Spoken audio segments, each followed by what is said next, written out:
할렐루야. 오늘도 말씀을 깨닫는 지혜와 응답받은 기도의 은총이 우리에게 넘치게 될 줄을 믿습니다. 여러분, 우리가 신앙생활을 하면서 느끼는 고민 중에 하나가 뭐냐면요,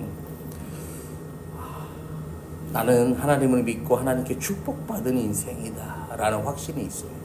그런데 인생은 여전히 풍파가 끊이지 않는다라는 것이죠.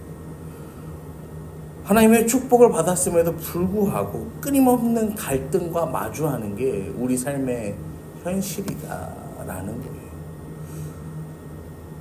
제가 그런 고민들을 하는데 성경을 보다 보니까 이 아담과 하와가 에덴 동산을 이제 나와서 이 땅에서 살아갑니다.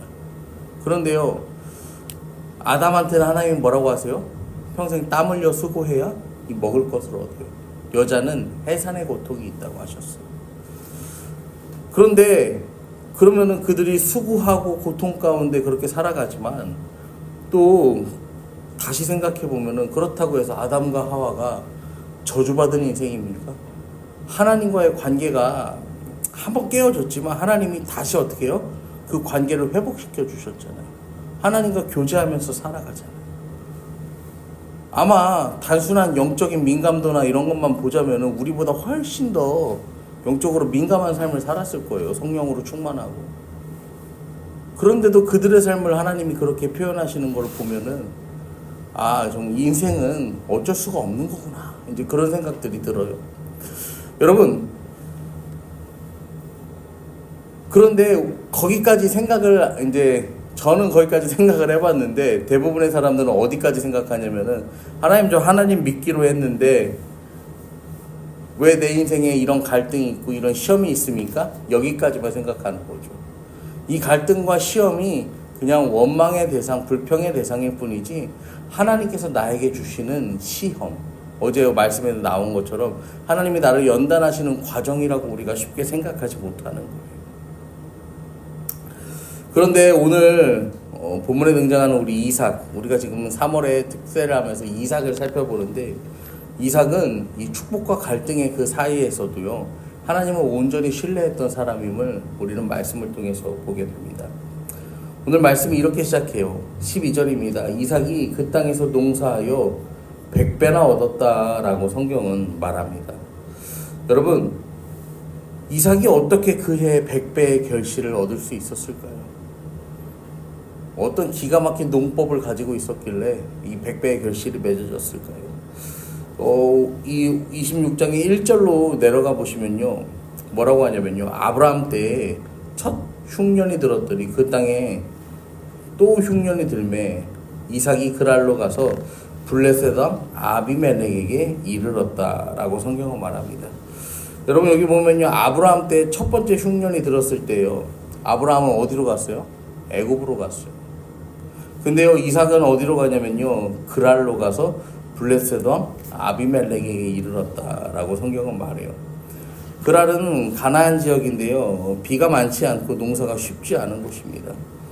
더욱이 이 본문의 앞부분을 보면요, 그 땅에 기근이 들었다라고 성경은 말해요. 기근이 들은 그 땅에서 이삭이 농사를 졌는데, 여러분, 몇 배의 결실을 맺었다고요? 100배의 결실을 맺었다라는 거예요. 여기서 12절에 보시면 다시 100배의 결실을 얻은 이삭을 뭐라고 하냐면, 이삭이 그 땅에서 농사하여 그의 100배나 얻었고 여호와께서 복을 주셨다. 100배의 결실의 처음과 시작, 이 모든 것은 다 어디에 있다는 거예요? 하나님이 주시는 뭐에 있다는 거예요? 복에 있다는 거예요. 이 복이 히브리어로 바락이라고 하는데요, 이게 뭐냐면요, 하나님의 초자연적인 은혜와 번영을 의미하는 단어예요. 그러니까 단순한 물질의 축복을 하나님께서 이삭의 삶에 허락하신 게 아니라 하나님이 함께 하신다는 증거로요, 그 이삭에게 보여주신 표적이다라는 것입니다. 여러분, 이삭의 성공은요, 세상의 방식으로는 절대 불가능합니다. 하지만 하나님께서 함께 하시면 어떠한 환경에서도 성공할 수 있음을 보여주는 사건입니다. 오늘 이 시간 여러분들, 이 자리에 오신 여러분들이 하나님 허락하시는 축복의 주인공 되시길 축복합니다. 하나님은 믿음으로 순종하는 자 반드시 축복하세요.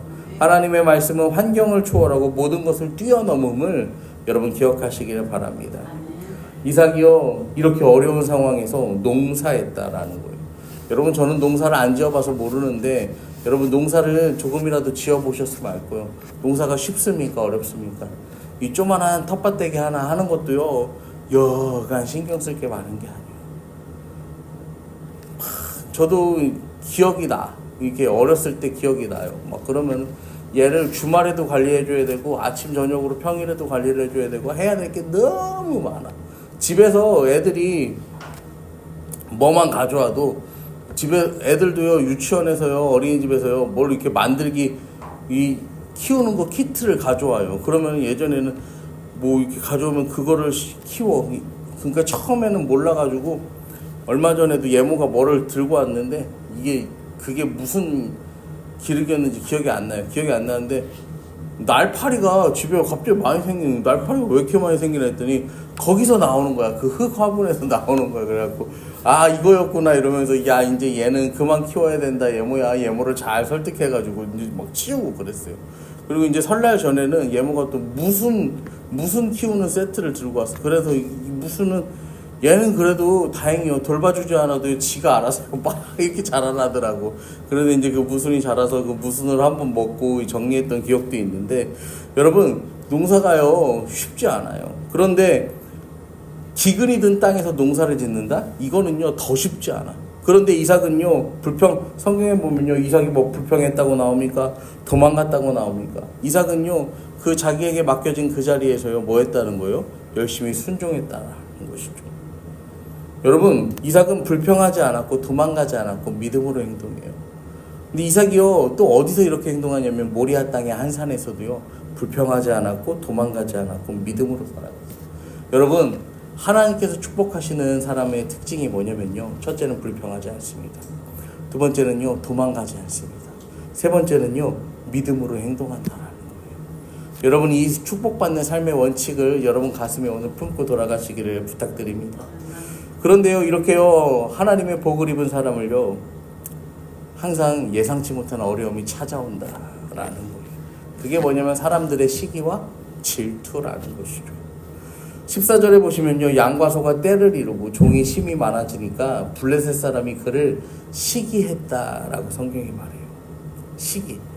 여러분 시기하다라는 게 카나라는 원어인데요 이게는요 그냥 질투하는 게 아니라 너무 부럽다. 그게 뭐야? 뭐 이런 게 아니라 이 미움을 품는 그 시기를 말하는 거예요. 그러니까 이 마음에 강한 적대심이 생기는 거예요. 여러분, 요셉도요. 하나님께서 요셉에게 꿈을 주셨을 때 형들이 뭐 합니까? 시기해요. 다윗이요 하나님의 은혜를 받아서요. 진짜 정말로 이렇게 높임을 받기 시작하니까 누가 시기합니까? 사울이 시기해요. 예수님도요 하나님의 뜻을 행할 때마다 이 예수님을 못 박으려는 바리새인과 대제사장들이요 시기해요. 이삭도 마찬가지예요. 이삭이 성공하기 시작하니까요 시기하는 거예요. 시기. 여러분 그래서요 그 15절에 보면 그 아버지 아브라함 때 그 아버지의 종들이 판 우물을 다 막아버리고 흙으로 메웠다라고 성경이 말해요. 이삭이 물을 얻기 위해서 판 우물을 블레셋 사람들이 다 메워버리는 거예요. 여러분 물은 우리나라에서도 귀해요. 이 중동에서는 더 말할 것도 없죠. 대한민국 연평균 강수량이 1200에서 1500mm입니다. 제주도 같은 데는 2000mm도 더 와요. 여러분 이삭이 거주한 지역의 평균 강수량이요 400에서 500mm예요. 뭐 지금이 그렇다는 얘기니까 그때도 뭐 크게 다르지 않았을 거예요. 그러니까 여기서요 그렇게 우물을 막아버린다는 건요 이삭을요 완전 떠나버리게 하려는 못된 수작이었던 거죠. 그런데요 이삭이요 이걸요 다투지 않고 양보하며 떠납니다.